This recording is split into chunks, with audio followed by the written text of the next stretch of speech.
বন্ধুরা, আমি একটা প্রেশার গেজ মিটার দেখতে পাচ্ছেন। একটা প্রেশার গেজ মিটার আমি একটা ড্রয়িং করেছি। এই রেটটা হচ্ছে ম্যানিফোল্ড গেজ মিটার। হ্যাঁ, ম্যানিফোল্ড গেজ মিটার।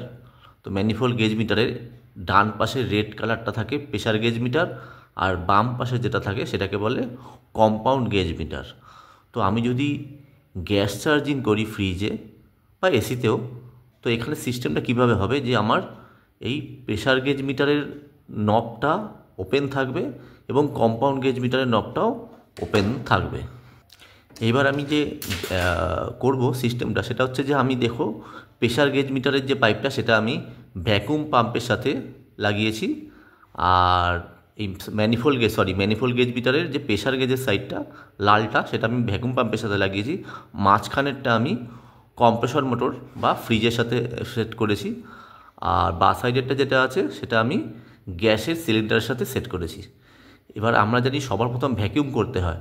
তো যখনই আমি ভ্যাকুম পাম্পটা অন করব, আমার কিন্তু ভ্যাকুম স্টার্ট হয়ে যাবে। ভ্যাকুম এইখান থেকে টেনে এই লাইনটা দিয়ে পুরো ফ্রিজের যেটা আছে সেটা পুরো বাতাসটাকে টেনে নেবে, এবং তার সাথে এই লাইনটাকেও হাওয়াটাকে বায়ুটাকে টেনে নেবে।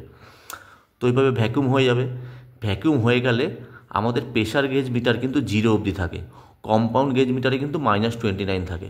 তাই কম্পাউন্ড গেজ মিটারে -29 হয়ে যাবে যখনই এই ভ্যাকুম হয়ে যাবে। এবারে ভ্যাকুম হয়ে যাওয়ার পরে যখন কাটা -29 চলে আসবে, আরও 5-7 মিনিট চালানোর পরে আমি ভ্যাকুম পাম্পটা আগে বন্ধ করব না। আমি আগে কি করব, প্রেশার গেজ মিটারের এই নবটাকে আগে বন্ধ করব।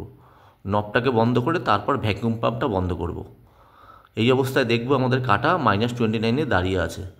ওখানে 10 মিনিট ওয়েট করব, করে আমরা গ্যাস সিলিন্ডারের চাবিটা ধীরে ধীরে ধীরে ধীরে খুলব এবং গ্যাস দিতে থাকব। গ্যাস এই কম্পাউন্ড গেজের মাধ্যমে এখান থেকে এসে আমাদের ফ্রিজে কম্প্রেসর মোটরের চার্জিং লাইন দিয়ে পুরো ফ্রিজে গ্যাসটা যাবে। এই গ্যাসটা আমরা ধীরে ধীরে আস্তে আস্তে দেবো, তাড়াহুড়ো করে দেবো না।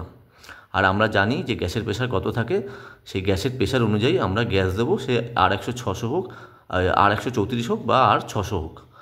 আর কি বললাম যে ড্রায়ারটা গরম হয়েছে কি না সেটাও দেখব। তো এই গেল আমাদের এই ক্লাসটা আমি আজকে সকালে করিয়েছিলাম। তো ভাবলাম এটার একটা ভিডিও করে রাখি। চলো, বাই।